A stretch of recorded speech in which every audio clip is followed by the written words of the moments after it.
When you're shot, what does it actually feel like? I was just floored. I was wiped out. There's one in the ankle, there's one in the calf. Time does slow down a little bit. I need to get into cover because if this guy then comes out of the cave, he potentially could kind of take my life. The pain in my hip was crazy. Rounds firing, IEDs, explosions. I do remember thinking, I can't go out this way. I mean, I can't do this to Irene. This is mental. Was there then a mental struggle when you realised Christmas Day, oh my God, I'm not going to be able to go back to that again? I knew my career was over. I genuinely didn't know what to do. It was more about how the hell do I pay this mortgage now? What's one thing that you think civilians just wouldn't understand? There's so many people that are suffering, and I will go into a statistic that will blow your mind. That time frame from when 9/11 happened to today, the Americans lost around 8,000 to 9,000 troops in combat. That same period of time, they have lost 140,000 veterans to suicide. That's hard. That's really hard. That gets me every time. Today I have the incredible honour of introducing not just our guest, but my brother, Lance Corporal James Hill, a man whose career defines courage, resilience and absolute commitment to service. After 14 years in the Royal Marines and the elite Special Boat Service, James has epitomised the highest standards of the United Kingdom Special Forces.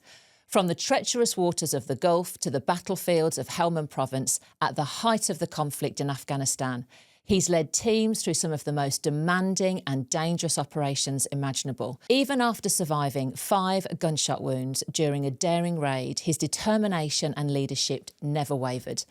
Returning to duty in record time, he's a true modern warrior, a quiet professional and a man whose story reminds us what service, sacrifice and strength really means. James, my little brother, tell me about your childhood. Active. Yeah. The good thing is you pretty much know quite a lot about my childhood. Yeah. But yeah, I have to say, very busy household. Having 3 older brothers with lots of friends, living up near the chocolate factory in Bourneville was quite unique. And I think it was probably the best time in terms of my own childhood. Yeah. Them years in Maryvale Road. Yeah. Really liked that before we kind of hit the road and then started bouncing from pub to pub. Yeah. But yeah, always looking for adventure and just being with the older kids actually, which in hindsight was probably really good for me further on down the line. Yeah. You know, being, I'm not going to say bullied by the older kids. But yeah, just hanging around with the older kids actually gave me a lot more confidence and actually give me that robustness, I guess, you know, within sports and just hanging around. We should probably explain that comment, pub to pub. Like, we weren't drinking as kids. Yes. Mum and Dad ran pubs. But you're right, we moved so much. There was a lot. There was a lot going on. It was, and I think I understand why we had to do it in terms of just, you know, providing for the family. Yeah. I kind of get that, but it was kind of hard, but that did lead to a bit of, I think, chaos as a youngster. Yeah. Different environments in terms of different towns and cities. But I also enjoyed the exposure to new things. And again, I think it's just been exposed to that carnage of the pub world. Yeah. Just kind of gives you these inner strengths, I guess, without even knowing it when you're little. Almost being comfortable with not being comfortable in that uncomfortable environment, but just having to deal with it. Yeah, 100%. And I think, I mean, we'll probably talk about it later, but being uncomfortable is one of the key foundations that we must continue doing throughout our life. Yeah. You know, it's I think it's toxic being comfortable. Yeah. We can get pretty lazy and I've done it myself and I still do it on occasions. Yeah. But yeah, I mean, but my childhood was great. And the journey in America last year, there's lots of talk about, you know, what happens between the age of 3 and 7 and how that can kind of mold you as an adult going forward, which I found really interesting. So only recently I've been looking back at my childhood to see how, you know, was it good? Was it bad? You know, what traumas were there? And actually, every time I look back with a smile and I kind of enjoyed it. That's so good. Yeah. So was it during childhood, during those formative years, and I'm sort of thinking early teens, maybe late teens, that you knew that you wanted to join the military, or was it not even on your radar? You know what? In all honesty, it wasn't on the radar. What did you want to do? Oh, you know what? I still don't know. I'm 42. No. No, I think the fire service was always there.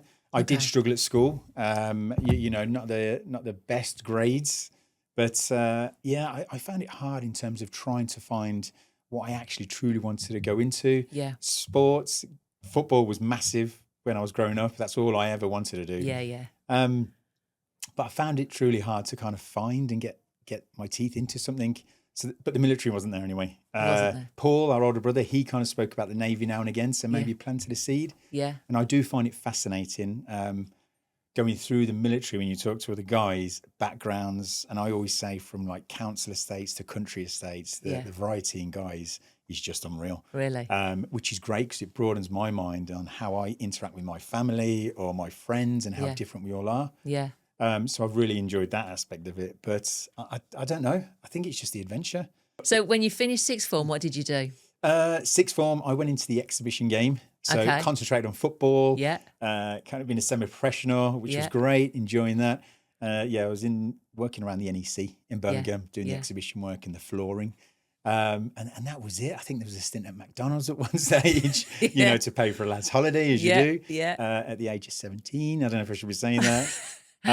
But yeah, what else did I do? Bloody hell. Then whilst doing that, actually, you guys had the big move to Australia. I was going to say, you come with me and Bren when we left. Yeah, I think that was the opportunity at 18, 19 to go to Australia. Yeah. I remember packing up that bicycle still, and heading out to Australia. And you stayed with us there for a year, maybe more? Yeah, I reckon it was a year. And then I think we popped back and forth on and off with David and Stephen. And I think the hard part then was leaving that family to go to Australia, which was amazing experience. Again, that sense of adventure, not knowing. Really bizarre. You go to Australia to kind of experience the country. I ended up playing football for a team and staying in one town all season. So but I loved it. Really enjoyed it. Did struggle for work. That was really hard, actually. Yeah. Big sister supported me quite a lot financially. I remember, though, going into your bedroom in Australia and you had a brochure about the Australian military. And I remember that was it the first time that you really started to think, actually, because you were trying to figure out ways that you could stay longer than the year, I think. And if you became part of the, have I got this right? The Australian military, that you could have got a visa or... Yeah, so that's it. Was it there that the seed was planted or no? Yeah, so, I mean, it's even at school when you go to go into the career office to speak to the lady and you kind of hand over your results and she goes, ooh, okay, Jimmy, this is going to be tricky. She was like, fire service. Very physical job. I'm like... but in Australia, I remember looking at universities and I'm like, oh my God, not very confident in terms of the academic side of things. But I'm just like, but it was just too much money. I think it was 37,000. I remember like calling mum saying, hey, have you got 37,000? And she, of course, she's like, no. Oh, mum, that's so unfair. I'm the most handsome brother. No, joking. I'm your favourite child. Yeah, that's it. So I really struggled. And then perhaps there was a sense of, military calling then. But it was How old are you now at this point, roughly? 20. I was playing football for 19. Yeah. So I got an award for one of the youngest guys there. Yeah, so 19, 20. Yeah, that was it. So what's the first real step then to joining? What do you have to do? You've been interviewed? Did you go and speak to anybody? So you've made the decision. Yeah. I'm going to find out a bit more about this. What do you do? Yeah, so coming back from Australia, pretty much on my own. Yeah. So living in a one-bed house. Yeah. So that was really surreal. So I just went into a recruitment office in Birmingham city centre. And again, we have got no family background or military or nothing. So I've just walked in and there's kind of 3 desks. You got the RAF, the Royal Navy, then the Army. And I've walked in and actually this good looking guy, I don't mind saying it, big muscles, kind of I just went kind of straight to him and he says, oh, I'm in the Marines. Told him about my background, physically fit, robust, and he says, can you do 6 pull-ups? So I'm like, yeah, doing pull-ups in the office. Really? Yeah. And then he says, take this, I don't know if it was a numeric test or an engineering test, a mechanical test. I can't think of the wording, but sat down, done that, and I'm pretty sure he didn't even mark it. He was like, you're in, that's another one for me, number. So we said, look, we do a it's called PRMC. So you go down to Lympstone, Yeah. CTRM, Yeah. CTCRM, Commando Training Centre, Royal Marines. Okay. So you do a long weekend down there and you pretty much get a taster of what it's going to be like. So basically it's a long weekend of just physically being put through your paces. And there's about 50 of you that have come together and tried out. And I really enjoyed it. It was wet, it was miserable. And I just enjoyed it. And What did you do? What did they get you doing? Things like the bottom field, like assault courses, gym work, but not in terms of being a gym queen, like physical courses within the gym.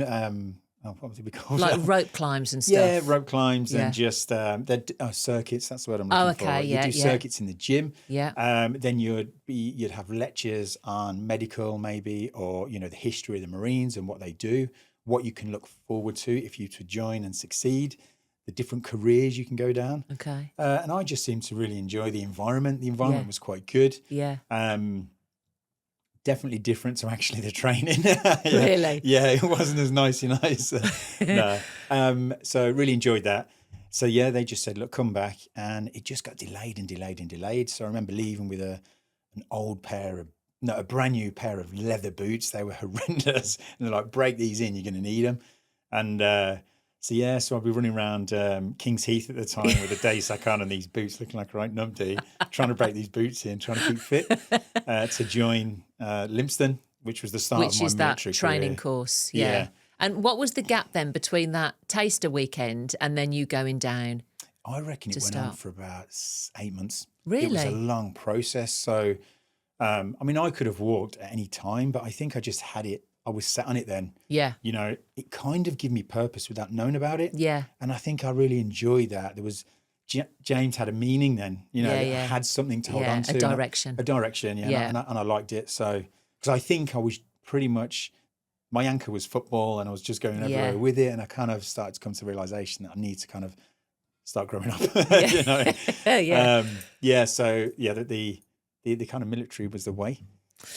Yeah. So we go down. Talk to me about that training. Yeah, so it's 40 weeks, right? I think it's now 38. Okay. But when we did it, it was 33 weeks training. 33, okay. Yeah. And there's a really famous kind of part where you all have to go into Exmoor and get the train into Lympstone. And there's photos where guys are all in suits. So they're all looking good in their suits. They've got a suitcase. And then half of them have got an ironing board under their arm. And so you get off this train. It's only one stop. And you get up. So civilians are on the train as well. But then they're carrying on somewhere else. But all these Royal Marines get off onto this military platform. Wow. And you're just out looking at the estuary, the river. Yeah. It's the scenery is unbelievable. Yeah. And then that's it. Your training team come out and just, start. That's it. It starts there. And did you stay there for the entire 33 weeks or were you able to come home during that? Yeah, so everything's incremental. And this is why I think it's just amazing. So, one of the final tests is like a 30-mile speed march. But on day one, you'll probably run 5 kilometers and then it's incremental. Okay. But it's the same with stress levels. They build you up to the chaos and carnage. Okay. And it's the same on day one. So within the first 16 weeks, I don't think you have to be back on camp by 10 o'clock.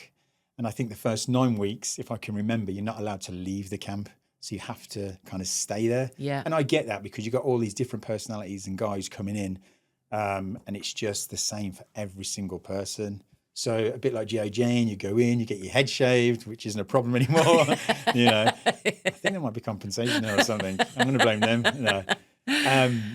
So you get your head shaved and then foundation is just 2 weeks of being absolutely hammered. How to wash, how to clean your clothes, Seriously? How to iron, and then the kind of the PT that's involved, constantly moving, constantly getting and they're just building you up to kind of get your body robust for the tests that lie ahead. Body and your mind a little bit too? 100%. Yeah. Yeah. And to be honest, going into it pretty blind, I think I prefer going in blind. Yeah. Yeah, some people say it's winging it, which I'm learning to be really good at, actually. Yeah. No, but I like kind of going into blinds. I think, I'm better that way because I don't actually stress about these things. I don't think about them. If someone asks me to do something, I'll go and do it and that's it. And I think it kind of worked that way. So I think it's an advantage not knowing what to expect. Yeah. And you just get on with it. I was 23 when I joined. Yeah. Dad, unfortunately, just passed away beforehand. So I was just gone then. I was like, let's do this. Yeah. What was it? Tell me about the training, because you said they build you up and build you up and build you up. Yeah. So by the time you get to, let's just pick a week 30, how different is it from week 1? So you're being introduced to a world that is frantic. You're learning a new language, so the lingo is just completely different. Yeah. So everything is acronyms. Yeah. Say the word. Yeah. So it's kind of, you got to pick up this new language within the military, and it is really bizarre because when you come home, you start saying these words, and the family are like, "What are you on about? You sound like you're in the military now." Yeah. But in terms of, luckily, I was physically fit going into it, but I don't think I was military fit. And Okay. it's a cross between, I don't know, like having that robustness of a rugby player, you know, that brute strength, and having that impact with the weight that you have to carry over long distances in all kinds of terrain and weather. But then also learning what the Royal Marines stand for and the history behind it all. So I think you really do start learning the key principles of leadership, courage, bravery, humility. I'm going to say humility. Humility. Yeah, humility. Yeah. So, and I think you're just evolving as an individual, but then as a unit as well. And I think that's where a lot of individuals do struggle in the transition. We'll probably talk about later. Is they lose that identity. And the chaos, you mentioned there that they're also building you to deal with the chaos. What does that look like in training? So there's always objectives to pass within training. So I remember the first time you bivvy out, so basically just sleeping under a tent. Yeah. It's like being at Scouts. It's on the bottom field, which is, say, like a football pitch. Yeah. You get your bivvy and your weapons, and the helmets are all like wonky. The weapons are left everywhere, and I think you're running around with a stick at first, you know, because you're not trusted, you know, as a civilian from the couch, you know. So and basically, it's just getting you structured into how to do things. Yeah. And why I talk about that first night when you sleep under the stars, you know, with your bag, and then someone's on sentry, you know, and then someone comes away, she says, your turn to go watch nothing, you know, go look that way for an hour, and then someone's going to change. You know, it's just the structure, and that's what they're amazing at doing. They build you up into this machine. So the rotation's great, I feel, but a lot of it's down to mindset, and a lot of guys do struggle. So I can't remember in the Marines, I think we started with around 60 guys. And then I did pass out as an original. So the 923 troop was my troop, and I passed out as an original. So I luckily continued throughout the 33 weeks without being injured, booted off, or back trooped, which is great. Yeah. Luckily, I did have an incident with my wrist. I was just going to say, which wasn't do good. you mind if I bring that up? Because I don't think many people know about it. I know. Yeah. Well, and we can cut it out if you don't want to put it in. It's but fine. I remember you came home and you injured your wrist, and didn't you have to have a cast or something on it? And we were like, well, that's it, you're out. Because secretly, we all wanted you to leave. Because actually, this is getting pretty serious now. And you were like, absolutely not. And you took it off and you went back. Yeah, it was stupid. So I think that was week 30, Christmas. You were so close. It was Christmas, honestly, that's right. Yeah. And then we all went out on the pop. Yeah. And I think we had to be back by 12, and we were with the training team, because at this stage now, everyone's kind of passed. Yeah. There's a 10-day final X that you have to do, which means going into the field, doing ambushes, certain scenarios, you know, troop harbours in the forest. Yeah. Again, staring at nothing, you know, and there was enemy, you know, that kind of stuff. And that was the kind of last exercise before you go into King's Squad, which is 2 weeks of drill, you know. Okay. You know, dressed up in your number ones, and you do all the drill. Yeah. So that evening, I woke up on shit, said to the boss, look, basically what happened is we were running, and as I've jumped over this chain, one of the guys lifted it. So I've tripped and I've landed on my wrist. And as a result, the next morning I've woke up and I'm like, that does not feel good. So I said, look, I can't do morning PT. Do you mind me sitting out? He's like, absolutely fine. The next day, then we all break up for 2 weeks leave. So I think David picked me up and I said, David, look, I'm going to have to get a scan on this because it's not right. Yeah. It's massive. Yeah. So anyway, I've come out of hospital with a cast. So I'm just like, this ain't going to heal in 2 weeks. So I didn't tell anyone, wasn't too sure what to do. And again, back on the train, heading down to Lympstone. And I've got this cast on. with a coat over it. Because as we go down the stops, we're picking up guys and we're meeting them again. I'm like, oh my God, I got this cast on. I'm like, what do I do? And there was 2 guys I spoke to, Ben and Pete. Pete's left, Ben's still in. And I met him and I went into the toilet and I'm like, I don't know what to do. So I just cut it off. So I cut it off and I thought, right. And I said to the guys, look, I might need help here for this 10-day exercise. And so I just managed to kind of get through it. I just didn't want to get back through. I was going to say, would you have to go all the way to the beginning again? No, you kind of have to wait. It's every 2 weeks. There's a new troop kind of coming through. So you'd have to sit in a hunter troop. Yeah. So if you get injured, you go into hunter troop. And there's nothing wrong with it. Yeah. You just sit there and you wait for the next troop and then you jump on board and then you go across. But I was like, you've built up such a bond with these guys. I'm like, I just want to stick with it. Yeah. It was probably stupid. But I did it. I got through, did drill, and that was it. I just had to get through that 10-day exercise, which I did. Yeah. And then it was really funny because when you've got to make an impression when you go to your first unit, which is up in Scotland. Yeah. So again, we're doing the circuit. There's a theme about circuits and stuff. And the circuit involved a boxing bag. And I'm like, my wrist still not right. So I'm there going, jab, jab, jab, jab, boop. And I'm like, as I hit that bloody bag, really, I'm like, oh my God. I'm like, oh no. Yeah, so I had to kind of come clean with the officer to say, look, I've damaged my wrist. Yeah. And, but it was fine after that. Luckily, it's all healed up. All healed. Had a good career. Yeah. I want to talk to you. You mentioned a couple of times there about the brotherhood.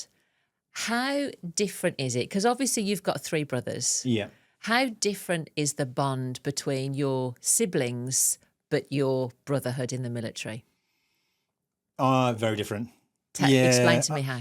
It's for me, it's different in terms of some of the guys really expose themselves mentally. Not literally. Yeah, well, no, both actually. So I've seen many things that people don't want to see. So they do expose themselves in terms of they open up on, when you're physically and emotionally drained, you do become more vulnerable. And some guys on an evening where they're just like, they've had enough, they want to quit, and you kind of talk them out of it, or vice versa, they do open up a bit more. Yeah. But, you live with these guys for so long, and some of the backgrounds are so interesting. You just kind of, you do become brothers, within that short amount of time, because you're indoctrinated into this unit. Yeah. You're all supporting each other from day one. So you can talk to anyone about anything, and within the brotherhood you got smaller little circles as well, and you have little cliques. Because you were really close to Pete. Yeah, Pete, Ben were great, and we had like a room. Each room had 6 people in, and like you become a little unit yourself. So, but you could pretty much talk to anyone about anything and not be embarrassed about it, or or anything like that. You'd get 9 times out of 10, you'd get a sensible comment back. Sometimes they'd give you a bit of a dig or take the mick, but it's part and parcel of it. Yeah. But it is completely different. Whereas my brothers, I can be open, I suppose, but there's some things when I'd come back off leave, I wouldn't say, or I'd keep secret. I'd hold back a little bit. I wouldn't tell too much of the story because I'm like, they would be pretty shocked, with some of the stories. So you kind of learn to kind of keep things in a little bit or hide a few things. Yeah, no, that's fair. Yeah. And by the end of the 33 weeks, because you also mentioned mindset, what's changed in your mindset from week 1 to the end of the training? What stands out to you as being the biggest shift in your mindset there? Yeah, that for me, I would say because I think resilience is this buzzword at the minute, and it's not that, because I don't think you know that until you've kind of you've analysed it, or you've looked back and you've kind of assessed the situations that you've been through to kind of realise that's what you go through. For me, I think it's knowing I was learning my own limits physically and mentally, what I could and couldn't do. It's really interesting how people talk about selection, joining the kind of UKSF, in terms of that was one of the hardest courses I will ever do, but not once did I say I was going to quit, or voluntary withdraw, they call it. It didn't come into my mind at all. But I had a moment in Royal Marines training where I was like, I can't do this. I'm like, this is ridiculous. Wow. I'm getting 400 quid a month, I think it was. Yeah. At 23 now. Yeah. Going from a good job in the exhibition game. Yeah. I'm like, what am I doing this for? I think it was on exercise, so I was run down mentally. The weather was as usual. We were all soaked Rubbish. through, and I'm Yeah. just like, really? Are the family? Am I going to put them?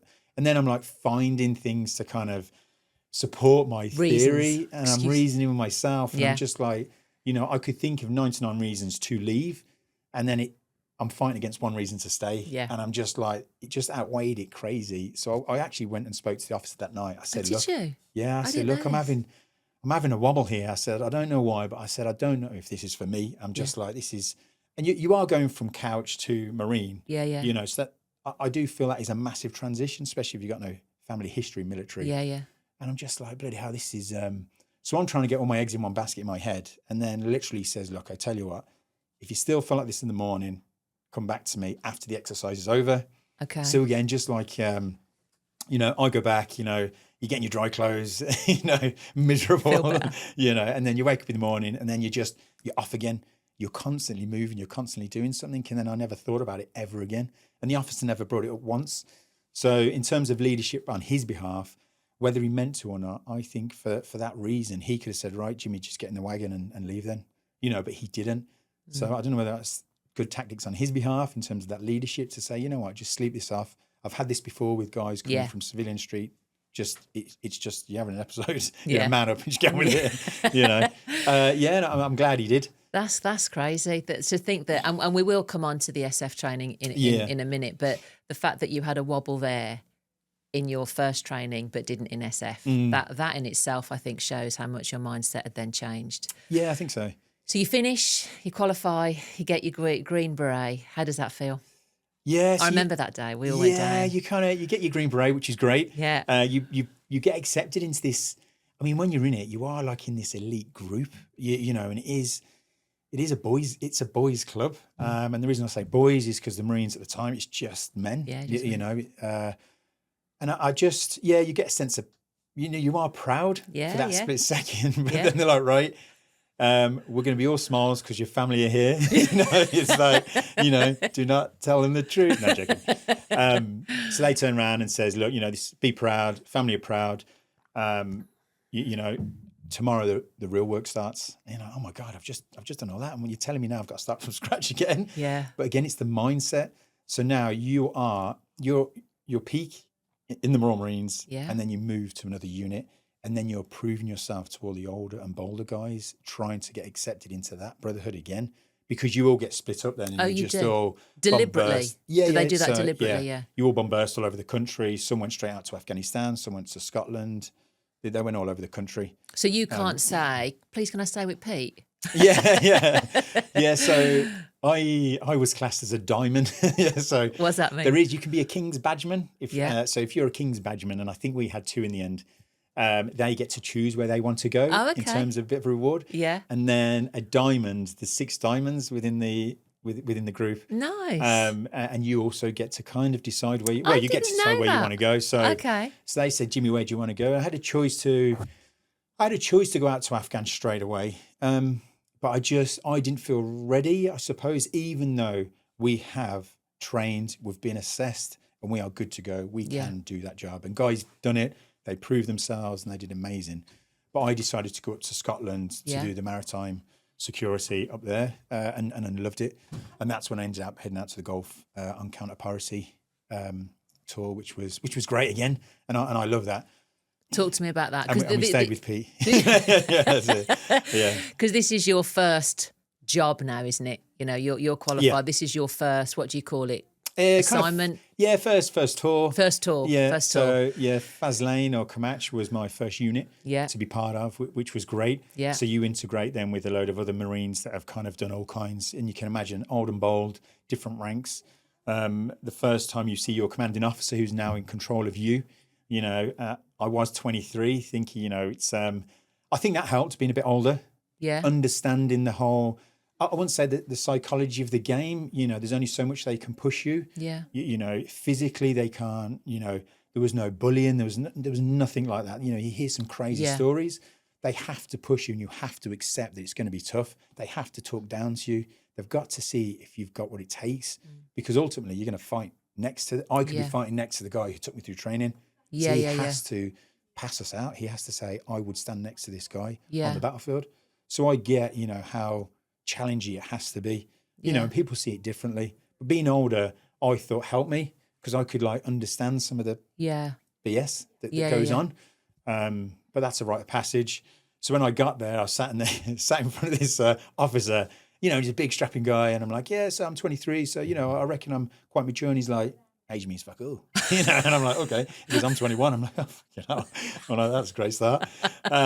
What we're trying to get at is look, I'm a responsible guy. I can do this, have faith in me. Yeah, have faith. And it was brilliant. He was pulling my chain. And and it was amazing actually just to start learning off the older guys. Yeah. But what I didn't realize was some of the old guys that were in, they had amazing experience, but coming from Lympstone, you had the latest kit, the latest technique and tactics. And actually they sometimes leaned on you in terms of saying, oh, is this how they do it down there? And that was really nice to kind of speed up that acceptance in terms of, right, I am one of you guys. And there are initiations that you might have to pass, which we definitely won't talk about. Really? Yeah. No chance. Yeah, there was exposure. But again, that's all part of the kind of brotherhood. Bonding, and it breaks down them barriers we were talking about earlier, like with my brothers. If I did the same with my brothers, they'd be shocked. Yeah, they'd be completely shocked, But we have to break barriers down quicker because of the pace of life within the military. Yeah. So, So the first tour, you scared?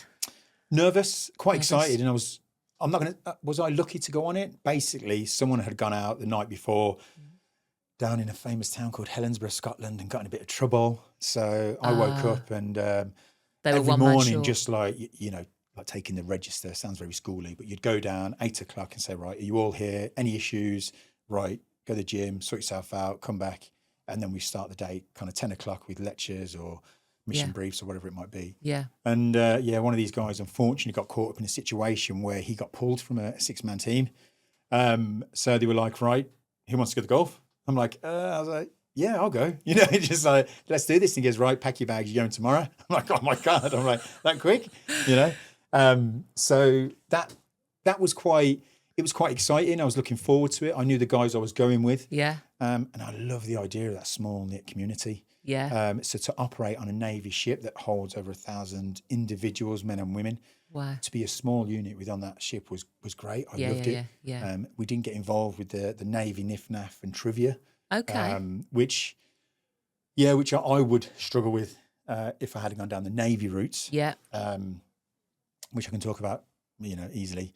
What is that NIFNAF you talk? What not is NIFNAF. That? So as a youngster going through the Navy, from my eyes and what I saw, being on ship for them 6 months, 3 months, and them tours that I did over a year, was the hardships that they have to go through on ship as a young, passed out recruit. Well, they're not a recruit; they've earned their stripes, but there's certain things they have to do, and I'm like, bloody hell, And I get it; it's a rite of passage. And then when you earn your stripes and you become maybe a sergeant, a corporal within the Navy, and you then have that respect, and you pass that on to the guys that are coming through. Yeah. And it is a rite of passage, but I'm like, I would have struggled, having to parade every day on ship with captain rounds, polish the ship twice a day. It really, really, really hard kind of environment to operate for me. Being kind of, I won't say I'm a free spirit, but I just like the idea of being able to kind of bounce around.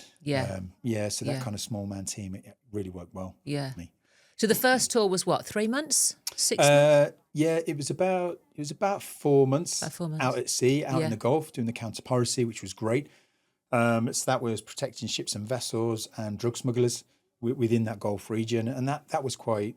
I really enjoyed it because I got to see a broader picture of how the military operate, which is great. So we're mixing with the officers on ship and just trying to understand. I'm playing catch up, having no experience. Yeah. So now I know the history of the Royal Marines, and now I'm trying to look at the wider scope of how these things work to understand it myself. But I really enjoyed that. So anytime we got called to action, the rib, the boat, would get dropped into the water, we'd jump on it, and then we'd go chasing these little dhows, which had Somalians on boats. They may be armed, they may not be armed, they may just be fishermen or captains that are just porting rice from border to border. But intelligence would tell us this about that boat, Yeah. and we'd go off and do it. And Yeah. I kind of really, I enjoyed that. Did you? Yeah. It was just something different. We had a routine again. Routine's key. Yeah. And that discipline, I just loved the discipline of it all. Yeah. I know I use the word chaos and it sounds mental, but within that chaos, you have that discipline that controls everything. And I think when you're in that routine and structure, it makes things so much more easier. Yeah. Yeah. So I can concentrate on what I'm actually supposed to be doing. Yeah. And that's what I think I really enjoyed. Did you feel ready? Like, you're so quickly on a tour after training, but did you feel that the training equipped you, or was there any point you thought, honestly, I don't know what I'm doing the here? training and the structure was amazing. So for me, it wasn't, they give me all the tools to go out and assign me to anything, within that remit of the Royal Marines. For me, it was just confidence in my own ability that they've given me. Yeah. So they've given me the tools. I just have to showcase it now and say, look, I know this. Now I just need to deliver it and just become comfortable with it. Yeah. So the training element in any organization is when you have chronic or acute stress, they're massive, them two things. And one can be very erosive. Chronic stress can just eat away at your health physically and mentally. But when we're talking about acute stress, you look at things like athletes and sportsmen waiting for that gun to go off for the 100 meters. That acute stress is what makes them winners, because they're hyper vigilant now. They're like ready. And I think that's what we get used to through training. Yeah. It is, you are a bull in a china shop when it starts. You're just like, you're running around like a headless chicken because you're like, what is this? Kicking this the doors. Mental. Yeah. And then after a while, you become numb to it. And there is a part of it where, empathy can kind of play a part in it. And I know some of the family have kind of turned around and said, bloody hell, you're a bit non-emotional at times when you should be emotional. And I'm trying to be more aware of that for other people's feelings and that as I leave. But that's more about the transition. Being aware of it. Yeah. Yeah. I want to talk about now the decision and how that came about to go SBS. How did that? How long are you a Marine doing tours before you think, you know what, let's take this up a notch? Yeah. You know what's let's really terrify Mom. Yeah, that's it. Yeah. What's really interesting with that is there is a mysteriousness. So these guys exist, and there's a world out there that you know nothing about. Yeah. They're in the shadows for a reason, and I completely get that, and it should stay that way. So the first experience was out in Afghanistan, and a helicopter flies in, and they all have hair, which is fucking annoying. They're all like, looking good. Now they've got all the latest kit, all the latest weapons, and just their persona and the way they kind of presented themselves. I'm like, who are these guys? And I said, what, these are UK Special Forces. And I'm like, okay, what are they up to? Oh, can't tell you. I'm like, oh, that's annoying. I want to learn more. And then you might see them walking around like training centers that you're operating on, and they just have a different they have a different gait. I don't know if it's because we're looking at them like, it sounds really weird, but superheroes or fanboys. Like, yeah. He's one of them. It's so bizarre. What do they do? It's like schoolboy stuff. So kind of you're aware it exists. And then when I was out in Afghan and we did a whole tour, we had a pretty hard tour, like everyone does out in Afghan, and it's very kinetic. Rounds are firing, IEDs, explosions. There's all these things that are going on. And again, it was like being back at training. I'm starting to weigh up my future. I'm like, what do I do? Where do I go? Do I believe in the system and what we're doing? Absolutely. So I'm like, right, how can I make this more meaningful?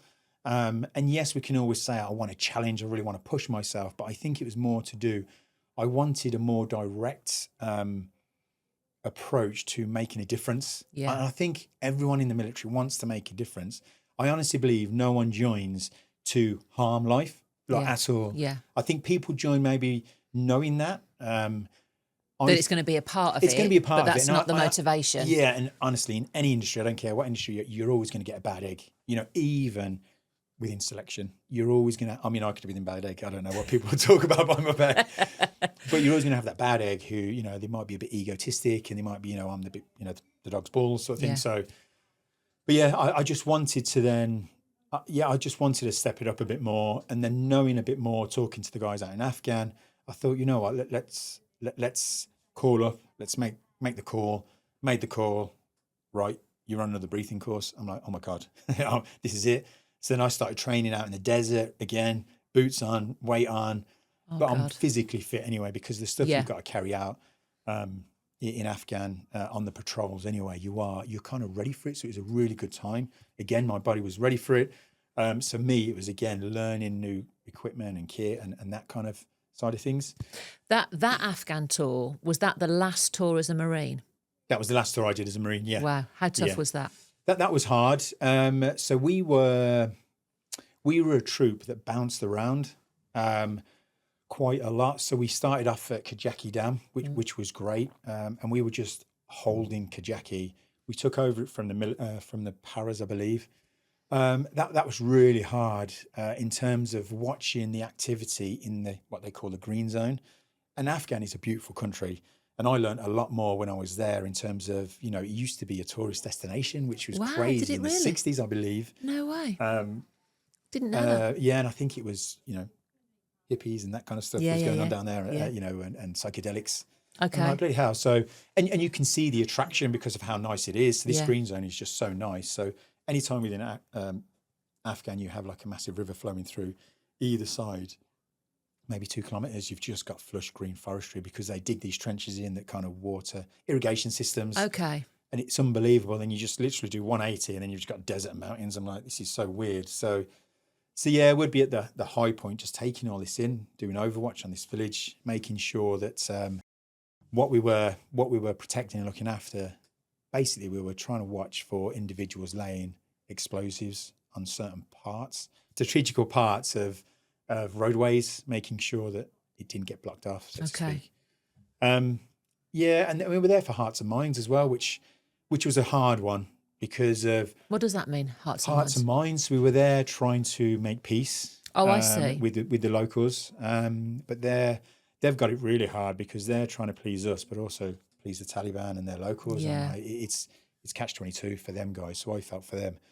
So we lost over 20 guys. I think the number was actually 23 guys on that tour, which is hard. And even to this day, some guys are still affected by maybe what they've seen or the trauma or the pressures that's kind of have led from that tour, not led from that tour, but I know as a consequence from that tour. Yeah. I felt I wasn't doing enough, if I'm honest. Okay. And being a Valen man was probably one of the... did I find it stressful? So a Valen man is, you see the guys on the beach with a metal detector. Yeah. So that was my role. And I always remember going So you went out first? Yeah, so check. I was literally guiding the troop behind me, giving them safe passage to wherever or whatever compound we had to go to or whatever patrol routine we had to do.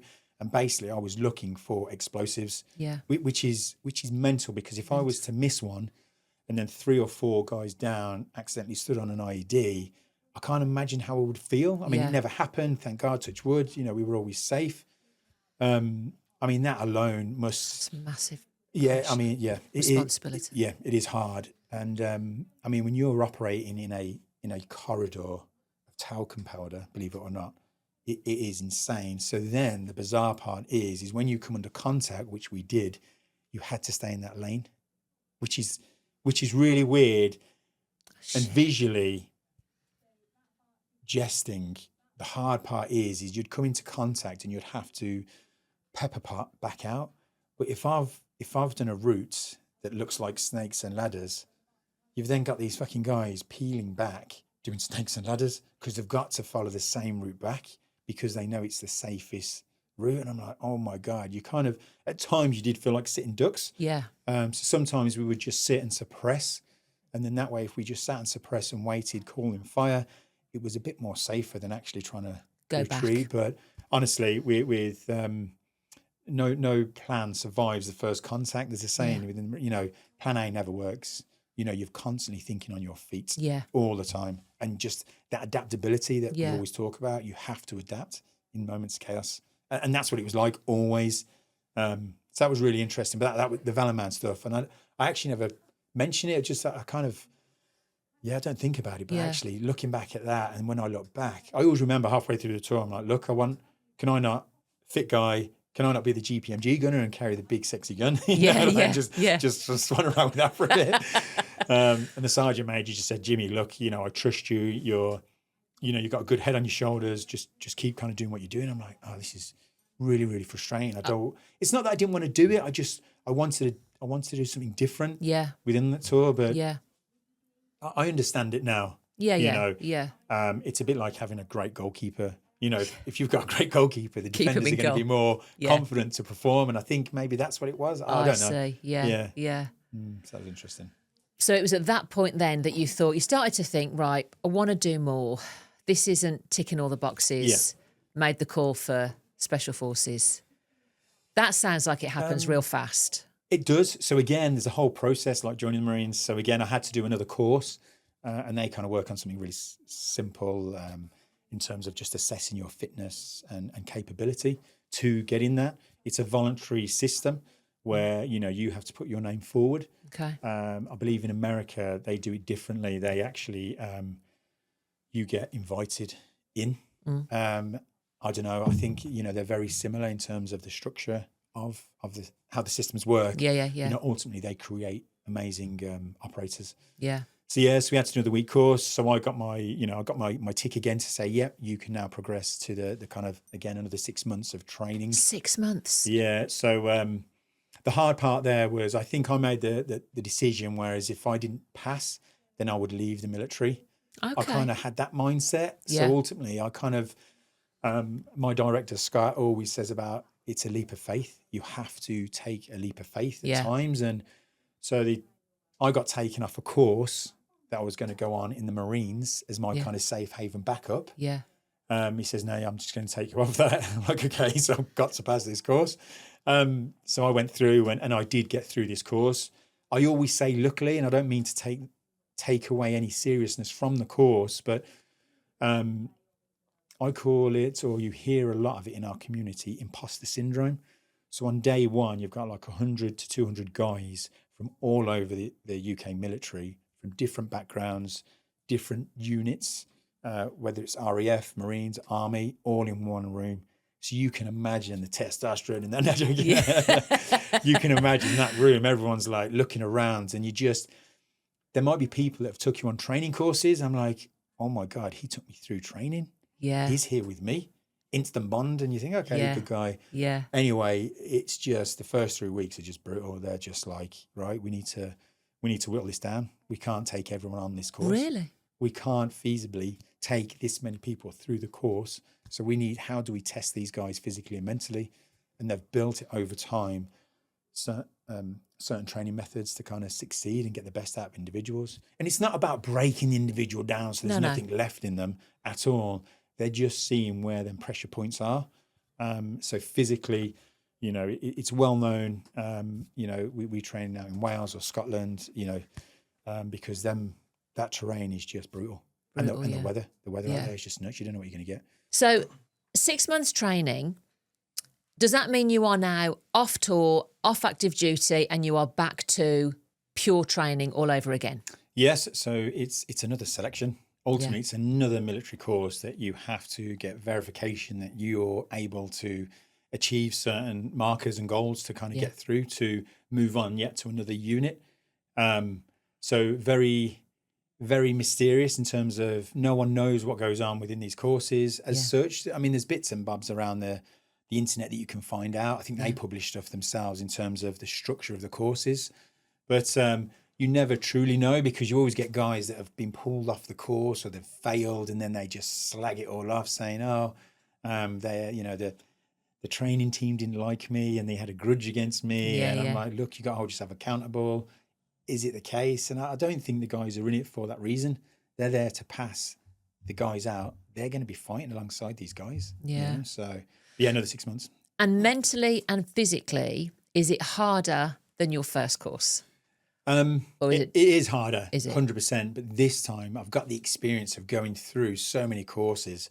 And tours. And I think being used to that fast pace of life, again, I don't know what the word to use other than chaos. When you're so used to that noise and you can almost slow time down, you can kind of assess things a lot better. Yes, going into the world with a load of guys that you don't know and a structure that you're not too sure on which direction it's going to go on is difficult in itself. But it's very much, for me, it was more of a mind game, staying injury free, looking after myself, and kind of, again, doing the foundation really, doing the basics right. If you do the basics right, you've got a really good chance of doing something. Guys do mess up, guys do have accidents, which will result in a pulling off course, and then you only get 2 tries, then you have to wait then another 6 months or so before you get another shot at it, really. So you went right through to the finish line. Yeah, kind of right through. Again, I mean, we had great guys, and some guys got injured, running around the mountains. They'd get DNV, vomiting. Vomiting. Yeah. And their body, you're so saturated anyway. Yeah. They would try and crack on, but they're just so depleted. They can't get the food in, and their body just can't do it. And the distances you're covering over that certain terrain and elevation is just insane. You could be doing a back-to-back marches of 24 kilometers over that terrain in snow, rain, sunshine, and all them elements. Sunshine, it sounds great, but if you're overheating on these runs, it's hard to cool down. So a lot of guys actually prefer the rain and cold weather, because it's easier to heat up and kind of look after the body that way. So I think the ultimate test then is the last test, which is like a 60 kilometer kind of assessment over 20 hours with all the kit on and navigation. And so this is that yomp you used to tell us about. Yeah, it's the yomping, and I think it's underestimated how kind of hard physically demanding it is and how much you get in your own head. Really? So no one talks to you, no one tells you how well you're getting on, and no one tells you how bad you're getting on. So when you don't get feedback, that plays on your mind, because you could have a misdemeanor and that monster grows in your head. You're thinking, oh my God, they're thinking that, I didn't give the right answer. That just evolves into this massive scenario in your head that you play over and over again, and you got 5-hour walk to think about it. So you think, oh, well, I might as well just quit. I know one of the guys, there was only a handful of us that passed this march. Again, it was 24 kilometers, 30 kilometers, something like that. Torrential rain, it was the worst ever. No, it wasn't. It was a bad day.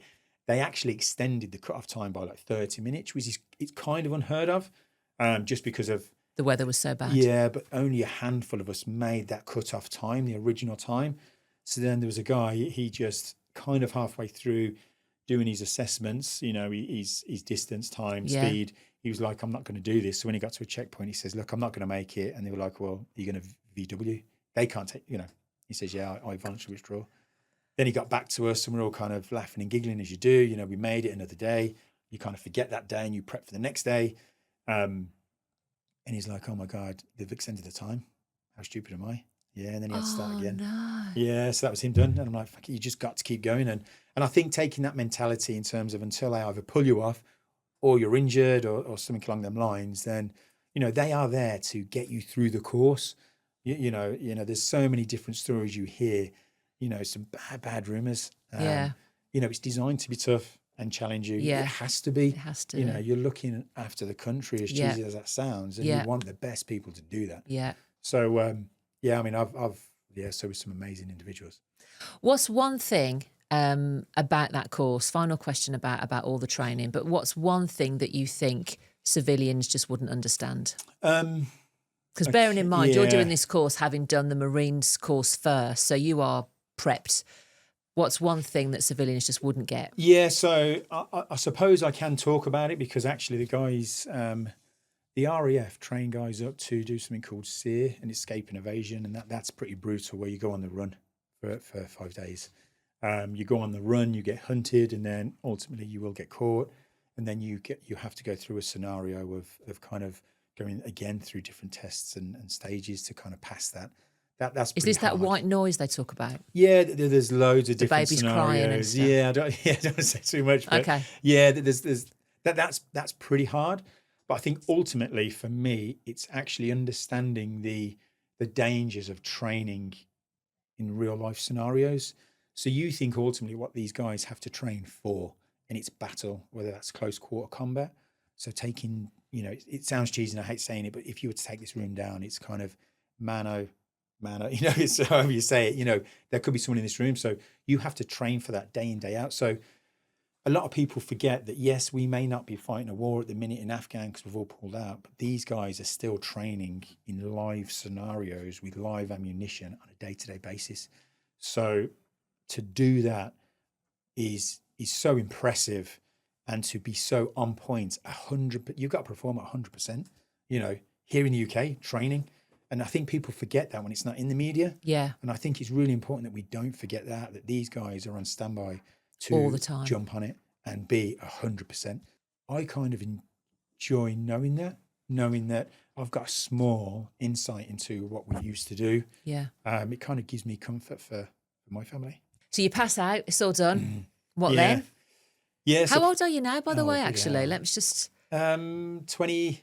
So I did about 4 years, I think, 4 years in the Marines, and then 10 in the service. But yeah, I think I was around 27. Okay. About 27, 28. So you had to have a couple of tours before you can kind of do that, to have some sort of experience. Yeah. But yeah, so I, and the great thing is you stay at one unit that's located in the UK, and you just stay there. So there's no moving around within the Royal Marines. You kind of every 2 years you bounce around somewhere else, which is fine, and it's great as a youngster, maybe a single guy. Yeah. If you are a family man, I understand the pressures then of family life, and the dynamics can be quite hard. But yeah, staying in that one location was amazing because that was it. You could set routes up, and you know, it just gives the family maybe a bit more clarity. And where were you based? Down south UK. Yeah. So we, for us and family wise, I think I was still, I think I had met Irene in the Marines. Oh, just before I went on tour, actually. Yeah, before I went on tour. So she kind of understood me being away, and she's quite independent anyways, you know. Yeah. So, having that base, actually, it's kind of, it did help, not having to move around the country. So, got to talk about the incident. Oh, yeah. How many tours had you done before we get to the fatal one?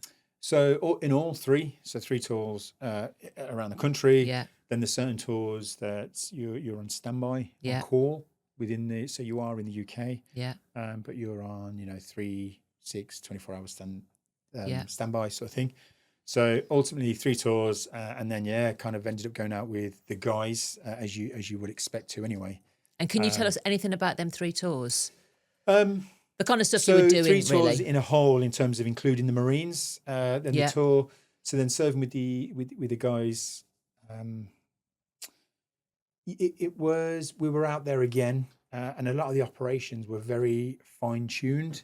So there's always a reason for these operations. The intelligence is amazing in terms of what we have. Nothing gets signed off willy-nilly. It is very on point. And the amount of green lights and steps you have to go through for these things to get actioned are unbelievable. So it's nothing, you see kind of crazy things on the movies. It's not like that at all. This isn't the Wild West when you head out there, because I know there's things in the media that just can sound pretty barbaric. It's just not the case. And that's what I love about the UK. They stay stum. A bit like the royal family. Yeah. They don't get involved. And they just let the noise kind of fade out. But that tour, we were out there. I suppose talking about the operation itself, I can mention there was facilitators with IEDs, recruiting individuals to kind of wear explosive vests. They were designing sticky bombs to stick on vehicles. They were quite adventurous in terms of their capabilities, quite advanced, I think. So we had to kind of neutralize or capture that kind of facility, if it were. And that night it was just like any other operation. And even in that industry, it is sleep, eat, and repeat. And even that cycle, just to comprehend that as an outsider is crazy in terms of the pace of life. But it's just how you can perform and do it day in, day out is just unbelievable. None of these guys are drained. None of these guys are, fatiguing. Maybe perhaps at the end of the tour, but they take all this into account. They're just machines, honestly. And it's so impressive when you're in that kind of fast pace of life and you're in that cycle, just to see. And you all carry each other, you know. And there are times when you might be low down physically, mentally, and it's like, right, step out. And the leadership is just next to phenomenal. Yeah, so he's good. So you go out on that night. Talk me through it. Yeah, so that night, so you kind of get on the birds, as they say. You jump on the helicopters and you kind of we flew in that night, and we had to walk in. So I think it was around 7 kilometers. So you're all sat on the helicopters, it's quite cold, being December. And I have to say, you are laughing and joking before you kind of get on the helicopters, as boys are, you know, you're just having joking a bit of around, banter. Yeah. You know, I'm messing around with the dog, and as soon as the birds come, as soon as you get on there, you kind of just switch. It's almost like you kind of fall into this character that you've been training so well. And things kind of do get a little tense and a bit serious, but that's just, guys have different ways of kind of, you know, some guys will listen to music, some guys will just sleep, other guys will just like check their kit. Then you'll kind of get a 2-minute warning, and then that's it. That's as soon as you walk off the back, everyone is just so focused. There are no joking, there's no laughing. It's just like, this is it. We understand what has to be done, and the procedures you have to follow, and that is just, everything runs like clockwork. So walking in, stargazing. It's just a beautiful country, tranquil, quiet, can't make a noise, and sometimes you're lost in the moment. You know, on some of these jobs, you just like, it is surreal. Beautiful at times, but you just kind of, you're just so fixated. And then we work through the night, and it does, unfortunately, on this occasion, it did get kinetic, meaning there were rounds that were fired as we were clearing through kind of compounds and cave systems. And ultimately what happened, we kind of, can I say we cornered them? We kind of went down a rat run, and ultimately got into a firefight, which resulted in me getting hit.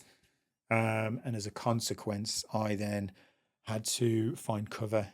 You know, it's really hard to explain being shot at the time, trying to process that. We're talking milliseconds now, waiting for maybe a follow-up. Have you been hit once? Because you were shot 5 times in all. Yeah, so if you ask Irene, she'll say 6, but he's counting. No, joking. So I took multiple rounds to my legs, one to the helmet, which ultimately I believe is the one that just floored me. MVG smacking my face, and just pretty much, you know, I had a few seconds there to kind of process what the hell just happened. Even though you're in a firefight, you kind of, you're still trying to process that. So the next thing I'm thinking of, right, I need to get into cover, because if this guy then comes out of the cave, you know, they potentially could kind of take my life. So not knowing where the other guys are and what's happened to them, you get into cover, and then you're trying to assess, you're trying to get onto comms. My comms got knocked down my ears. Luckily, I fell into some of the guys that we were with. And then I'm starting to check myself, because there is a kind of a magic window where you can ultimately bleed out. At this stage, I wasn't too sure where I'd been hit. I couldn't feel my left leg. My knee pad was twisted, so I didn't know if my leg was broken. All I knew, my hip, because I tried to stand on my leg, the pain in my hip was crazy. So pulling down my trousers, assessing the situation, and you know, a minute had passed. I'm like, okay, you know, this is great. You don't fall into that kind of not coma. You don't fall into that kind of drowsiness, blood loss. And I'm like, okay, so you know, I think we're going to be okay in terms of, you know, the initial timeline, the time frame you have to follow. And then my plan then was just to get down into cover and get assessed medically. But at this stage, the guys are doing what they should be doing, and he's taking care of the situation. Okay. Because ultimately, poor people could get injured. So you're out. You've made the decision. So I fell down. The guys then are doing their work, and then this guy just dragged me all the way down the mountainside into a compound, and then literally one of the medics just jumped on me. I always remember, because we see things differently in them kind of situations. Time does slow down a little bit in a really bizarre way. But well, obviously I can't name names, but he could just hear this brummy guy telling all these guys to F off, get into cover, because if a grenade goes off, we're all in trouble. And he all he remember was just this brummy guy. So he's just come walking over while he's controlling this, you know, the situation. The chaos. Cool as a cucumber. Kind of just gets his morphine pen out, sticks it in my backside, and then I'm just like, oh, I just like, hey, I'm like high as a kite. Then I'm just like, hey, let's go, you know. And he's like, shut up, Jimmy. Like, the guy's going to sort you out now. And he was just, but he was still, and this is what the training's about. He was still able to operate and deliver what he had to deliver. You know, whilst one of his guys had been hit, he was still able to carry on and kind of. And ultimately, whilst that firefight was going on, I got treated. I got CASEVAC'd out. The helicopters come in to pick me up. But yeah, that is, I know I kind of brush over it briefly, but it's just a really surreal place to be in. Yeah. But I don't give enough attention to the guys that, you know, were carrying me out. The medics, you know, they're still under fire. You know, they've still got to neutralize everything. They've still got to stop the carnage and control the situation now because 2 of their guys had been hit. Yeah, and that to me is really impressive. That to me is the ultimate of what it means to be an operator of that high caliber. Yeah. To perform in their moments, and it goes back to how do you train for that? And this is what I mean by the guys now, as we talk, they'll be training in scenarios very, very similar to that here in the UK right now. You know, so life can believe, you know, we could, I'm not saying we would lose life here in the UK, but there's a high chance of it. Yeah. Because we have to train as close to the real thing as possible. So, yeah. And I've got to ask, what does that feel like when you're shot? What does that feel like? Like, because you just said then I didn't know where I'd been hit. I couldn't feel my left leg, and I had a hip pain in my right hip. But what does it actually feel like? Yeah, so it was automatic gunfire. So it's kind of, it's not like you see in the movies and they get hit and then their body moves in weird ways and then they kind of go, oh, I've been shot, I'm coming to you, you know, like, and he gets up and like limps back, you know. I was blubbering like a baby, you know. No,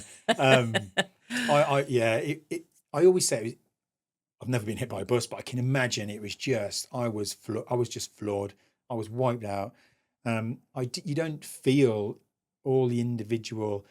Like the one in my ankle, I mean, there's an X-ray of the round in my ankle. I didn't even know that until I was being assessed, and I could just see my ankle was my boot was full of blood. It was, and I'm like, bloody hell, I've been shot in the ankle as well, so I didn't even know that. Whilst the medics were kind of packing me with medical gauze and filling the hole in my hip because my hip was shattered to stem the bleeding. I'm like, bloody hell. And then they're doing the assessment then and checking, saying, okay, yeah, there's one in the ankle, there's one in the calf, there's one in your, not the sciatic nerve, I didn't know, but now I understand, bloody hell, there's one in your back leg. That's why it went through the sciatic nerve, killing my leg completely. So I'm like, I can't feel this now, which was, that in itself, I still can't compute that sometimes. Yeah. Then the helmet, they're like, oh my God, you got hit in the head as well. And they're doing the assessment there, but that feeling, it's really is hard to describe. Yeah. Because you've still got adrenaline running as well. Yeah, and that's the thing. So I think when I got hit, training teaches us to get into cover. So I'm like, right, okay, you know, step 1, get in cover. You know, step 2, check yourself out. Step 3, you know, call for mum. You know, so yeah, you kind of go through these steps that training has kind of ultimately. And I know it's easy to kind of talk about it a bit blasé, but you kind of just naturally fall into it. Yeah. You just automatically do these things, just like reacting to enemy fire. You kind of instinctively go through your drills. As a family member, we couldn't have been more impressed. Like, we get the call on the 23rd of December. By Christmas Day, you are back. You're back in the UK. You're up in Birmingham. You're in Sally Oak Hospital, which isn't there anymore, sadly. But you're there, and I think constantly being told where you were, when you'd be home, what was happening. You know, you talk about how proud you are of the service, and I think you're absolutely right. They really did look after you. You were home within the blink of an eye. Yeah, absolutely. They, I mean, even one on that. So whilst being flown back, RAF held that flight for me. It was the last flight out of theatre for a week, because it was Christmas leave, so they held it for like 12 hours, and they're like, right, come on, we need to get out of here before the window shuts. Yeah. So that, you know, so they did. They held that for us. That was so good. What else was there? And then on the flight, sorry, I was going to be a bit emotional. So on the flight, they actually let me call my wife, which was really bizarre because like there was another guy with me, and he was like, Jimmy, just go to sleep, will you? And just stop. And I'm going, I'm just talking. I'm on morphine. I'm out of it. Like, and I'm just like pretending that all was okay. Like, really bizarre. So I'm in and out. And then the guy said, look, do you want to call your wife? And I was mega impressed because I thought I remembered a mobile number, but it wasn't that at all, you know. So obviously through the chain of commands, they made the call, and so I'm talking to Irene, and she's like, oh, look, they've picked me up. I'm driving to, Birmingham, and I'm like, yeah, it's all good. You know, it's, you know, it's just a scratch. I'll be back in no time. And I was like, shut up. You know, like, look, I said, look, please don't worry. You know, I'm good. Just, I'll see you in Birmingham. Yeah. So I was really impressed with that. You had the, you know, the understanding that they could talk and communicate. Because it's not an interesting fact, when something happens in theatre around the world, all communications shut down until the families are told, because they don't want that getting out in the wrong manner, which is brilliant. Yeah, absolutely. You'd only been married 6 months. You were married in the July, and then got yourself shot in the December. You know what? I got hit, and I do remember thinking, I can't go out this way. I mean, how bad is that? How I can't do this to Irene. This is mental. Yeah. You know, being married. Yeah, like literally a blink of an eye. It was nuts. Yeah. And I remember that, like, in that moment, thinking, oh my God. And then, and then the whole the machine of the military just take over, and you're just cocooned then, and you're gone, which is great. You know. And then they continued, I mean, to look after you, because the care that you then got, the rehabilitation that you then went through to learn to walk, really, to really strengthen all of your lower body, was phenomenal. Yeah. How long were you then in rehab for? So I was in rehab for over 3 years. Yeah. So I was in a wheelchair for like a year and a half. Yeah. The only thing I could really do was hydrotherapy. So in a hydrotherapy pool with a nice sexy waistband on, and like running in water. I mean, the first time to run again in water was mental, like emotional. You know, the feeling was just great. Yeah. Hence probably why Poseidon was born. You know, it was part of it. Yeah. But I was on the back end of that whole tour, so it was a fine, well-oiled machine in terms of the amount of individuals that had gone through it, unfortunately. Yeah. So by the time I got there, and at first when I wheeled myself into Headley Court, which is the Defence Rehabilitation Centre down London, which is now moved up north, I kind of wheeled myself in, and I'm like looking around, and there's limbs missing, there's stroke victims, there's car accidents, and I'm like, and I said to her, I said, look, so we went back out to the car park, and I'm like, I'm not having a meltdown. I'm thinking, this is ridiculous. I'm Jimmy Hill. I don't need this. I'm okay. Yeah.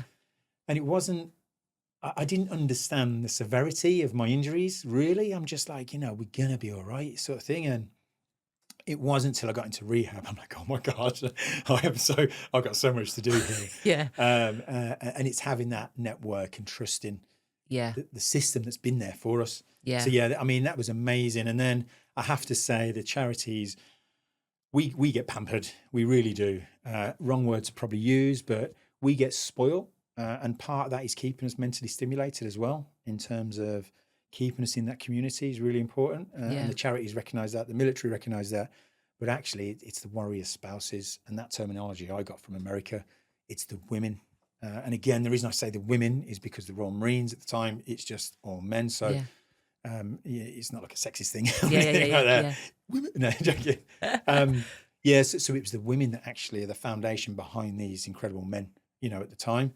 And I just think that they got round Irene really well. And if they're supported and the family's supported, then actually I can concentrate on my rehab. I don't have to worry about them as well. So that was great. That was so important. So my rehab then was just like, you know. Yeah, because that's the thing that I'm sure lots of people listening to this, where is the support for Irene? You know, she's a new bride.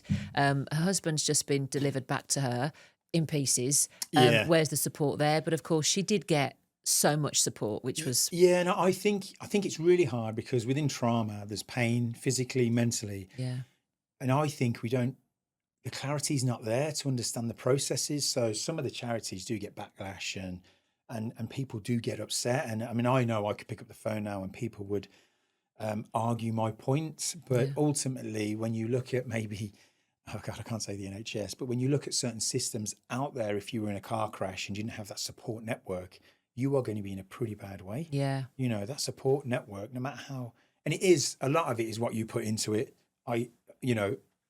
They like dealing with the paras and the Royal Marines is because their experience of it is they're like driven to get back. Yeah. I'm not saying the whole army, the Army, Navy and RAF aren't like that, but they just the guys had the drive to think, right, let's get back to fitness and then we can see if my career's still there. So they like that. Yeah.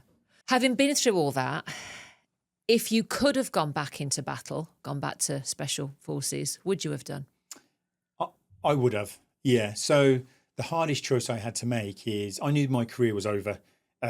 Christmas Day, lying there, and I'm like, I look like, is it Xavier with all the tubes coming out my legs? I'm like, It was pretty bad. I don't even know what to do here. Like, Yeah. this is nuts. So I'm on the iPad, just scrolling, read, or, looking for jobs. I'm like, helicopter pilot. I'm like, academically, not a chance. And I'm like, how do I match this? And where do you go from here? And I didn't have a clue. Do you think, had you been physically fit and able to go back, that you would have had the same composure that you did have through your 10 years of service, having been shot? Does the training extend to that, to be able to, for you to deal with being shot and then returning to battle? Yes. Oh, it does. I Okay. believe it does, but everyone is different. Yeah. I know loads of guys that I've actually spoken to about my next journey, my next chapter, and there's a lot of guys that have got fragged. What does that mean? So if an explosion's gone off, pieces of the explosions might hit them in the arm, Fragments, or might go in the leg or something like that. And then I know guys that have been shot in the calves, and they carry on to have successful careers, and they still fight, and they'll still go into battle. So yes, ultimately, I know it ended my career physically, but there's guys that have gone through similar traumas and have continued. Yeah. Speaking to the Americans and the Australian guys, them too have kind of continued. I just felt that every time I went into the gym, my story was kind of being developed into, how are you? How are your legs? How you feeling? How's your rehab? And I'm like, I don't want to be remembered for this. I don't want to. Yeah. And because I was around 20, 34, 5 at this stage, I'm like, you know what? I'm kind of young enough to try something. So I thought, let's just go. This is my chance to kind of get out on my terms, perhaps. Yeah. What's really hard is when the decision's made for you. Well, the decision was made for me, so it's easier for me. Yes. Yeah. Yeah, I think that's and that leads into that transition bit. Yeah. But I think I would like to think that I would go into battle, and it all comes down to the guys that you're with. I mean, what I had was unbelievable in terms of just in them split seconds, they were on me. Yeah. They looked after me, putting their lives in danger to look after me. Yeah. That's just incredible. Was there then a mental struggle when you realise Christmas Day and you're flicking through Read, oh my God, I'm not going to be able to go back to that again? Because you'd been 14 years in the military. That's a long time. Yeah. You know what? I don't know whether I used it as a natural, it was just a pregnant pause. Okay. And I'm like, I genuinely didn't know what to do. Yeah. So I think for me, it was more about, how the hell do I pay this mortgage now?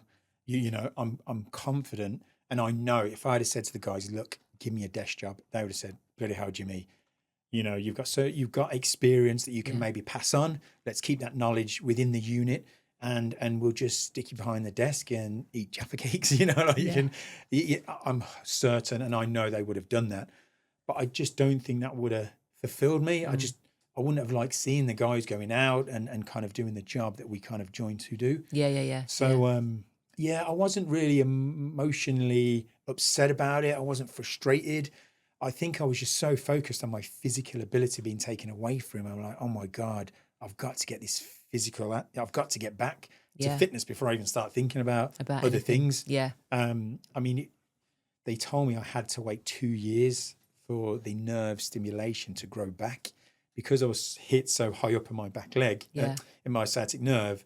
When I had a nerve graft, they said, right, the nerve takes 1 millimeter a day to grow back. You're tall. It was so high up. You got 2 years before the muscles in your leg will die off, because when the muscles aren't activated after 2 years, they will just die off. I'm like, oh God, so then I've got 2 years to wait and hang around. To see what happens. To see what happens, yeah.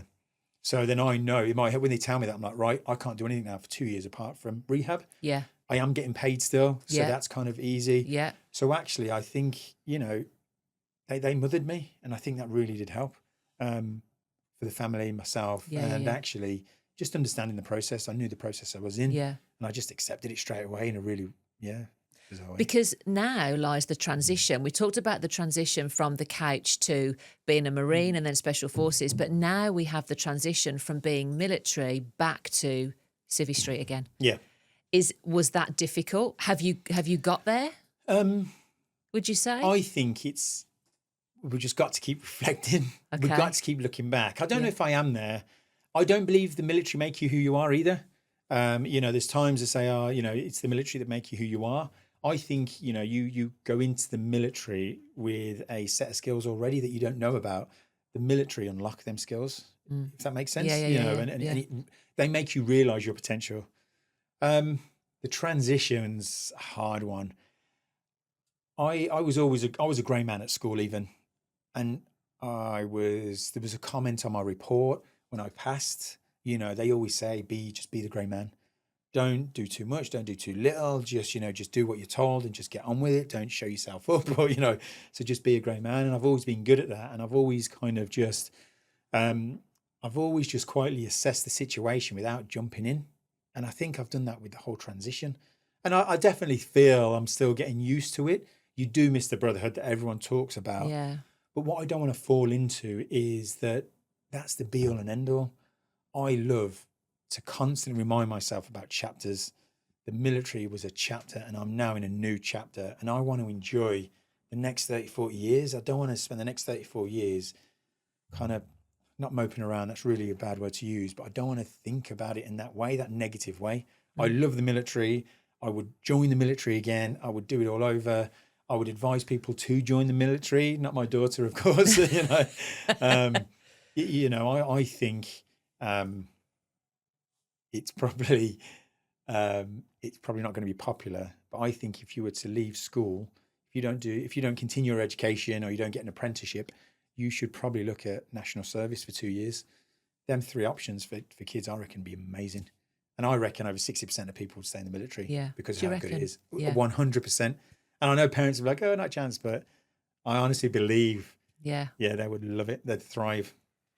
It's interesting because even though you're not an active member, it's still a massive part of your life. Yes, you have the hydrotherapy centre and you're working with dogs, but you're also now heavily involved with documentaries, going all around the world, interviewing other special forces people that are in active duty or no longer in active duty.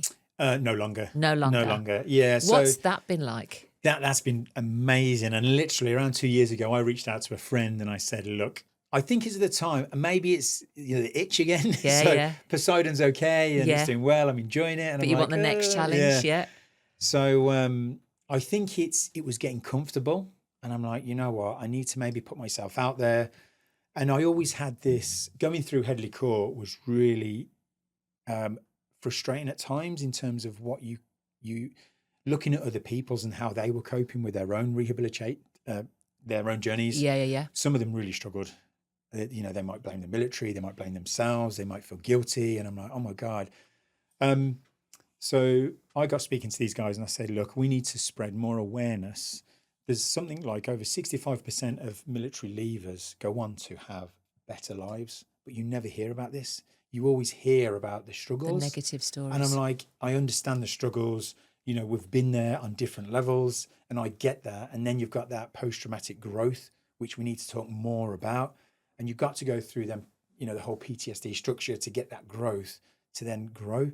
And I met a lady and she actually turned around and said, your mess becomes your message. And I'm like, bloody hell. That resonated with me. I'm like, that sounds really cool because everything I do is carnage. Yeah. No, you know. And now it's a message. No. But going to America, interviewing guys like myself that have had similar backgrounds, struggles with families, with service, injuries, it's just been, it's been a therapy session for me, understanding that there are guys like-minded that goes through the same situations. Yeah. But also interviewing the specialists. For me, it's the wives and the specialists. Specialists being what? Who? People that specialise in psychedelics, perhaps, or psychiatrists, strength and conditioning coaches, testosterone doctors, looking for treatments for the way we can treat alcoholism, depression, PTSD, TBIs, which are traumatic brain injuries. We're getting a better understanding of that every explosion that we've been close to is a shockwave in the air, which is air pressure that goes through the brain, and it causes these like little shrapnels to kill off. It kind of kills off cells in the brain, and you've got billions of them anyway. Yeah. But there's more evidence now around that. So it's understanding it, and actually where we're going with the whole documentary is storytelling with innovation of this kit that saved my life. So actually going out to these military companies and saying, look, I want to showcase what your kit does because I know ultimately it's saving my friends. And I love that. Yeah. That is so powerful. By talking to all those people that you're interviewing for the documentaries, is there a theme that comes up time and time again? You know what? There is. I think. Oh God, it's hard. Actually, thinking back, I actually I get emotional about it. It's so Really? bizarre. Why is that? Can you just tell me why that is? I think it's maybe not reliving it, but I think I don't know if part of it's joy or the acceptance that these guys shared their stories to what ultimately is a stranger, you know, and they're being so open. Yeah. But the common theme is they're showing their most vulnerable sides, and you're talking about some of the hardest men in, you know, some of the most elite people on this planet, like period. And for them to open up is just, it's crazy, I think, you know, to just expose themselves, not only that to somebody, but actually to broadcast it in a way that's therapeutic for them, but they want to get this message out to help. So for me, the message is patience is one that kind of comes on. The one is to assess accountability of your own actions and decision making when you look back, and accepting that accountability for some of the decisions you made. Yeah. And the guys are really good at that. Like some of them might be dependent on alcohol. They know it's wrong. And then they kind of accept it and apologize for it and understand it, and then take action and look at substance abuses maybe and look for treatments. So the only way we can truly learn and develop, and people see this as a weakness, but I think it's a strength, I honestly believe, is opening up to individuals like-minded. But there's so many people that are suffering, and I will go into a statistic that will blow your mind in a very sad way. 9/11, everyone knows about 9/11, pretty much kicked off the war. So that time frame from when 9/11 happened to today, the Americans lost around, I think it's 9,000 troops, 8 to 9,000 troops in combat out in theatre, which is a massive number over that period of time. Yeah. That same period of time, they have lost 140,000 veterans to suicide. And I'm just like, when the guy said that to me, that's hard. That's really hard. Yeah, that gets me every time. Luckily, here in the UK, it's not the same. Really? I'll just take a minute. Yeah, take a minute, of course. Oh, I didn't expect that. So I don't know whether we're doing something different here in the UK. I was just going to say, what is it that we're doing different? Do you think we've maybe got a lot more aftercare? It's got to be something with the childhood. So when speaking to the specialist, and this is what I love, there's a guy called Chris Frew. He lives in Hawaii. He's called The Operator Syndrome. It's his book. And it's a playbook almost. So it kind of gives you a little snippet of certain conditions. So sleep deprivation is one of them. And you read his book and it will go into it. It'll give you examples and it'll say, look, have you tried this? Sleep hygiene, very basic stuff. But it's a playbook and it breaks it down for you. And ultimately, it was based around the SF community in America. But actually, when you look at it, people that work for the NHS can look at it. The police, I feel sorry for the police. You know, they wear the same uniform on our streets. You know, we wore a uniform out in Afghan, come back, and we wore normal clothes. You know, so the police potentially have it harder than us in terms of coping mechanisms and stress. So operator syndrome was really good to kind of break that down, and I enjoyed that. The veterans out in America are leading the way with these conditions and treatments, and they're being very vocal and open about it. And some of them get criticised for it. And that's what winds me up when you look at and listen to them statistics. Yeah. It kills me. It's interesting because when I asked you the question earlier about the different relationship with your brothers to your brotherhood, one of the examples you gave was that you are really vulnerable with each other, you know, at those quiet moments, you know, late at night or whatever, or when you're just, you know, in a place that's quite dark, mentally dark, that you will help each other. You'll be able to be vulnerable. And ironically, what you're saying is that if they were more vulnerable, actually, it's kind of therapy. It helps to just be more open about how they are, how they're feeling, that potentially 100%. It could reduce that horrendous statistic. Honestly, I think about our family, and I think, bloody hell, if we were more open and it's been honest, it's been brutally honest, and the guys are brutal to the point where you feel sometimes that not you could be attacked in terms of their brutal honesty, Yeah. but you've got to own it and you've got to trust it. And it's the speed that you have to do these things. And I reckon people that find their way out, whether it is through meditation, singing, poetry, psychedelics, physical activity, which is, getting out into nature, there's something there for everyone. But I think you have to revisit that pain, physical, mental pain, and look at it from different avenues. You've got to get other people to say, Jimmy, you were wrong. Look at it from this point of view. I didn't even think of that. Yeah. And that's what I enjoyed with this documentary, being exposed to these guys and them opening up. And then hearing it from the wife's point of view, I'm like, oh my God, for a wife to talk his husband out of suicide, to cross the hallway and do homework with their kids in the same moment. I'm like, how do you compute? Do you do that transition? How do you do that as a wife? And that's why I think the wives, I believe, have it harder. I do believe they have it harder. And there's evidence out there to see it's not PTSD, but there is a secondary PTSD that they potentially could have in terms of kind of keeping such a stiffer upper lip. They're holding everything together. Yeah. So I admire them for that. And there are charities out there doing some good things for families and wives, and so they should. Because honestly, when we're serving and we're out there doing our thing, it's easy. Sleep, eat, repeat, and we're just doing it. Like robots. Yeah, name some of those charities. Because I know since you've got better, physically better, you have done so much for charity. Yeah. I mean, you've done marathons, you've cycled. Tell me about some of the things you've done. Yes. Oh my God. So the last one was the London Marathon. I mean, to have an orthotic brace that I have to run with. That's ultimately, incredible. I can only do it on a treadmill because of the way it's designed. Yeah. But I just wanted to do something. So there's charities like Blesma, which is a limbless association that you can kind of get in contact that will really support you. The British Royal Legion are amazing too. Help for Heroes is a big one that a lot of people know about.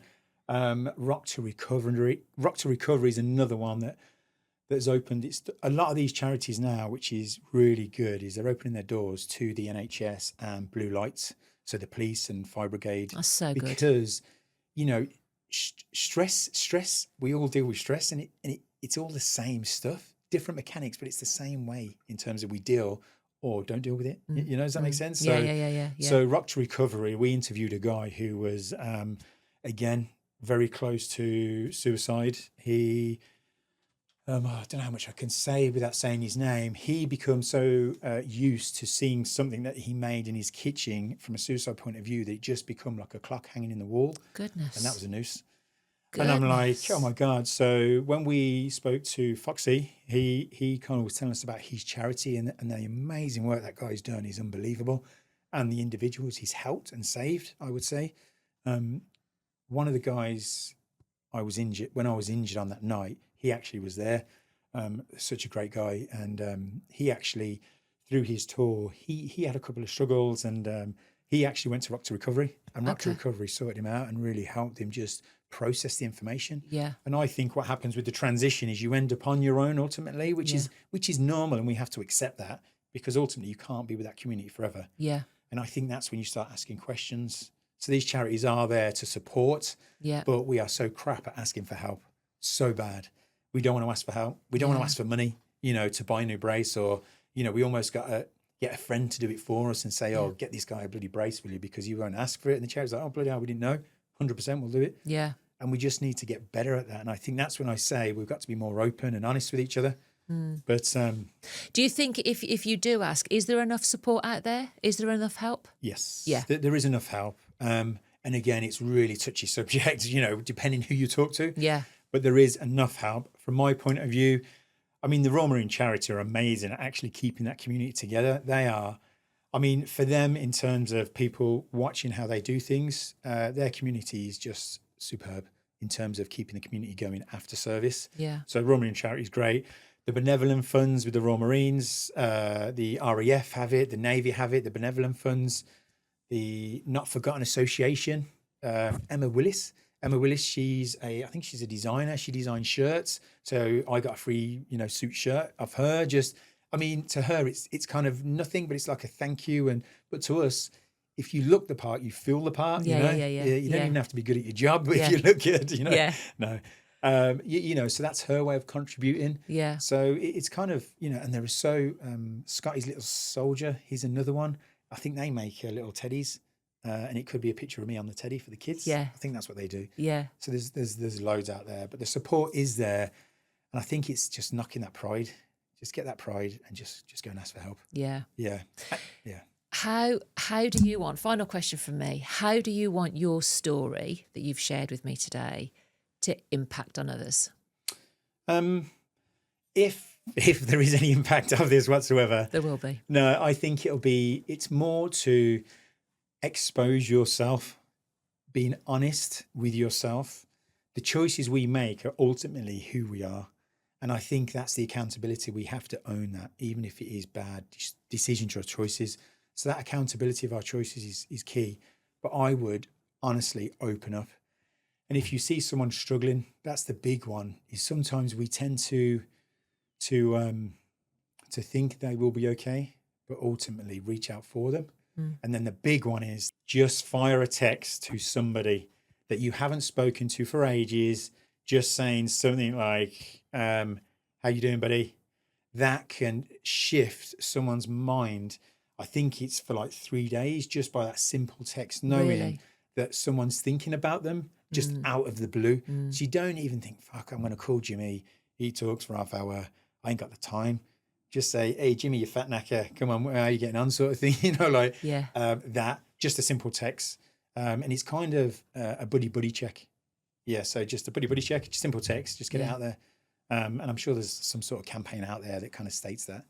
But yeah, just to open up more. Open up It's more. not a weakness. Yeah. Thank you.